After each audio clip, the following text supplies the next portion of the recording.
сәлеметсіздер ме? Бүгін біз сіздермен хлорофитум өсімдігі туралы айтатын боламыз.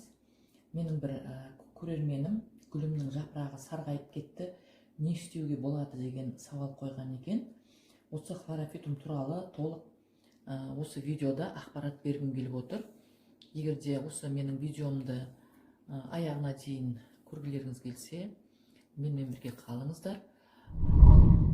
Каналыма тіркелмеген болсаңыздар тіркеліп, колокольчик белгісін басып, өздеріңіздің пікірлеріңізді осы хлорофитум туралы не білесіздер, үйде өздеріңіздің хлорофитум гүлдеріңіз болса, қалай күтім жасайсыздар, сол туралы жазып, комментарияға жазып кетсеңіздер болады. Енді хлорофитум ол көп жылдық өсімдік болып келеді. Оның отаны оңтүстік Африка, тропикалық және субтропикалық аймақтарда, оңтүстік Африка, Америка, Мадагаскар аралдарында тараған бұл хлорофитум. Ғалымдар хлорофитумның ауаны улы газдан жақсы тазартатынын анықтаған. Бұл гүлді әсіресе ас бөлмесінде өсіру керектігін айтқан. Менің осы хлорофитум гүлім ас бөлмесінде аспалы подставкада тұрады. Өзін жақсы сезініп тұр. Терезеден жарық өте жақсы түседі. Міне бұл хлорофитумды мен кішкентай өскен кезінде алып отырғызғанмын. Міне биыл мен көктемде отырғыздым осы горшокқа, екінші шамалы өскеннен кейін осы екінші горшокқа отырғыздым. Өзін жақсы сезініп тұр. Міне жаздай жақсы өсті. Енді бұл басты бұл гүлдің ерекшелігі күтімді көп қажет етпейді. Есесіне бөлменің ауасын жақсы тазартады. Хлорофитум нені жақсы көреді? Бұл хлорофитум су бүріккенді жақсы көреді, және де жапырағына жиналған шаңды жуып отыру керек. Бұл хлорофитум ылғалдылықты жақсы көретін өсімдік. Бұл сол өсімдіктің қатарына жатады. Сонда нені жақсы көреді десек, бұл гүл жаңағы ылғалды, сосын жаңағыдай су бүркіп тұрғанды жақсы көреді екен. Жетісіне бір рет су бүркіп тұруға болады. Мен 3 күнде бір рет су бүркеймін гүлдерімнің барлығына. Сосын жетісіне бір рет, өткен менің видеоларымды қарасаңыздар, сол видеода айтылды, перекис водородымен гүлдерімді су бүркіп тұрамын. Ол перекис гүлдердің өсуіне жақсы, жапырақтардың жаңыз біз тамырдан ғана қорек бермейміз. Бұл өсімдіктерге жапырақ арқылы да қорек береміз. Сондықтан да перекисті мен гүлдеріме жетісіне бір рет жаңағы перекиспен су бүркіп тұрамын. Енді хлорофитумды біз қалай көбейтеміз дейміз. Хлорофитумның тамыры қалың және мықты болып келеді. Тамырлары бір жылда өте тез көбейеді. Бұл тез өсетін гүл. Менің осы гүліме мысалға 1,5 жылдай болғанша міне уже үлкен болып өсті. Хлорофитумды біз жылына үлкендеу горшокқа өсіріп тұруымыз керек. Өйткені бұл бір жылда, міне көрдіңіздер ғой қалай өскен. Мен биыл уже горшогын сәл-пәл үлкендеу горшокқа отырғыздым. Ал енді келесі жылы көреміз, бұдан да үлкендеу болып өссе, көктемде мен бұны тағы да бұдан да кеңдеу ыдысқа отырғызатын боламын. Егер гүлдің ыдысы тар болатын болса, ол өзін жайсыз сезінеді бұл гүл. Өскіндері ол қай уақытта шығады? Өскіндері тамыры ыдысты толтыра алмаса, ол кезде өскін бере алмайды. Ал мына тамыры ыдыстың бәрін толтырып, ыдыстың төменгі жағына тамырларының бәрін жақсылап толтырған уақытта бұл өзінің өскінін беріп аша бастайды. Қалай көбейтеміз? Гүлді жаңағыда жылда отырғызамыз дейміз ғой. Жылда егерде үлкен болып кетіп жатқан жағдайда гүлді тамырынан бөліп, кәдімгі өткір пышақпен қиып жіберіп, бөліп үлкен гүлдерді отырғызуға болады. Және де мына араларынан розетка дейді, мынандай ұзын сабақша шығады. Сол сабақшаның ұшында аппақ майда-майда гүлдер болады. Сол гүлдерден өскіндер пайда болады. Сол өскінді де тамырлатып суға салып, болмаса ол өскіндердің астыңғы жақтарында тамырланатын дайын өзінің стрелкалары болады. Сол мына ылғалды топыраққа отырғызып қойса да, ол жаңағы бірден өзінің тамырын алып кетеді. Міне біз сондай әдістермен осы хлорофитум гүлін отырғызады екенбіз. Енді бұл хлорофитумның жапырағы неден сарғаяды дейді. Жапырақтарының сарғаюы ол әртүрлі жағдайдан болуы мүмкін. Егер жапырағы бозғылт тартып, содан соң бүйтіп ұзына бойы жасыл жапырағы сарғайса, онда гүлге жарықтың жетіспегендігінен.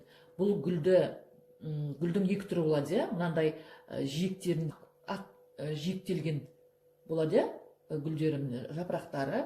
Сосын бұрыннан біздің бала кезімізде біз білетінбіз бұл хлорофитумды. Бұны біз пішенгүл дейміз. Естігендеріңіз болса, пішенгүл дейтін едік бұны. Соның жасыл ғана түрі бар еді. Мынандай ақ жиектерінде ақ жолақтары жоқ. Сол гүл ол өте шыдамды. Енді мына түрі, бұл енді жапырақтары әлсіздеу болады, сынғыш келеді. Сосын жаңағы жапырақтары сәл-пәл жұқалау болып келеді. Ал бір түс хлорофитум, оның жапырағы қалыңдау болады. Сосын ол өте шыдамды гүл. Міне, ол гүлді көлеңкеге отырғызсаңыз да болады. Ол өзінің түсін жоймайды. Ал мына гүл, мына түрі, бұл көлеңкеге егерде қоятын болсаңыз, бұл өзінің мына жиегіндегі ақ жолақшаларын жоғалтатын болады.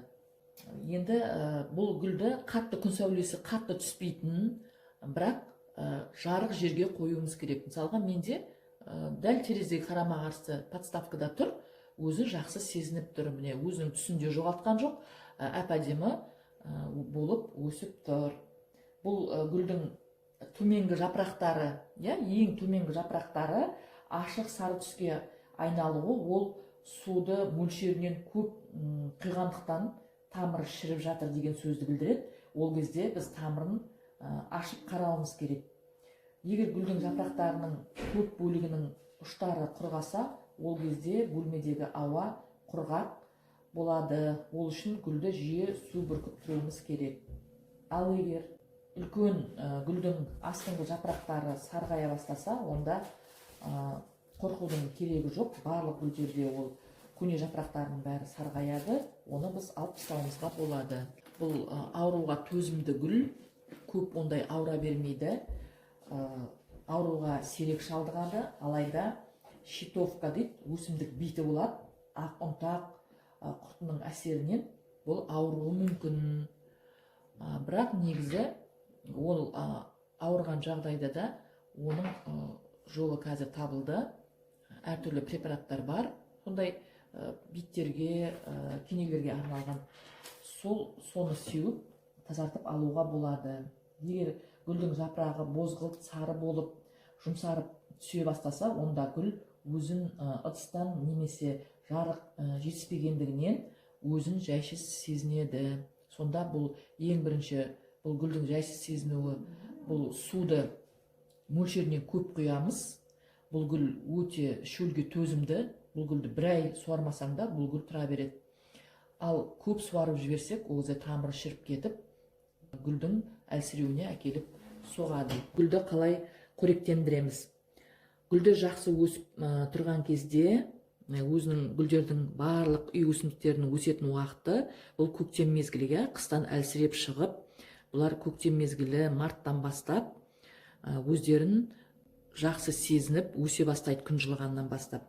Міне сол кезде март айынан август айларына дейін бұл гүлді, барлық гүлдерді жалғыз бұл хлорофитумды емес, жетісіне бір рет қоректендіреміз.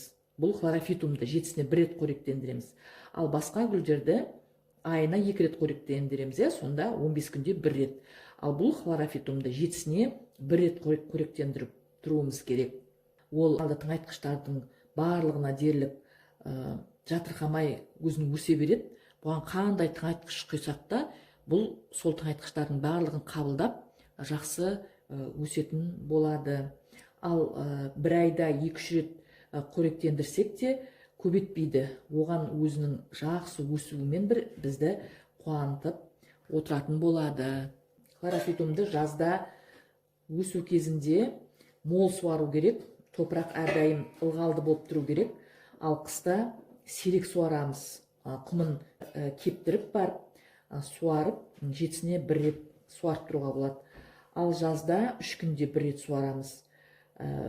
бір ай суармасақ та, жаңа айттым мен, бұл құрғақ болып тұрса да өлмейді. Сол шамалы мына жапырақтарын сәл-пәл бүйтіп, жапырақтарының ұшы төмен қарап тұрады су ішкісі келіп, ал су құйғаннан кейін қайттан жапырақтарының басын көтеріп өз қалпына келеді. Пайдасы ол ауа тазартқыш гүлдердің бірі. Ең ауаны жақсы тазартатын осы хлорофитум екен. Көміртек тотығын, ацетонды, никотинді және зиянды басқа да көптеген ауадағы микробтарды өзіне сіңіріп алады.